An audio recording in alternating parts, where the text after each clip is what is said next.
भाई लोग नमस्कार, कैसे हैं आप लोग दोस्तों। ये देखिए बवाल वाला टीजर दोस्तों खेसारी लाल जी का रिलीज हो गया दोस्तों। आप लोग देख सकते हैं, बहुत ही ज़बरदस्त टीजर है दोस्तों।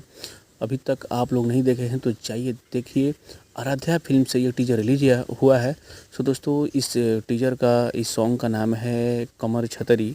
कमर छतरी सॉन्ग का टाइटल है दोस्तों। और इसमें जो है एक्ट्रेस जो हैं रक्षा गुप्ता जी हैं। सो दोस्तों बहुत ही बेहतरीन गाना होने वाला है दोस्तों। और इस टीज़र को आज ही रिलीज़ किया गया है सुबह सुबह 7 बजे ही। सो दोस्तों जाइए, बहुत ही बेहतरीन टीज़र है।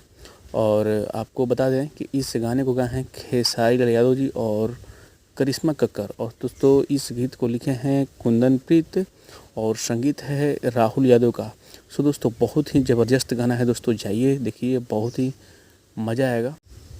और दोस्तों बता दें, आप लोग इस वीडियो को ज़्यादा से ज़्यादा शेयर कीजिएगा, जितने भी खेसारी यादव जी के फैंस हैं। सो दोस्तों यही अपडेट था, सोचा आप लोगों को शेयर कर दे। सो दोस्तों जाइए और देखिए इस टीजर को, शेयर करिए वीडियो को। अगर ये अपडेट अच्छा लगा हो तो वीडियो को लाइक कीजिएगा, चैनल को सब्सक्राइब कीजिएगा। सो दोस्तों चलिए मिलते हैं किसी नेक्स्ट वीडियो में नेक्स्ट अपडेट के साथ। तब तक आपको बाय, टेक केयर।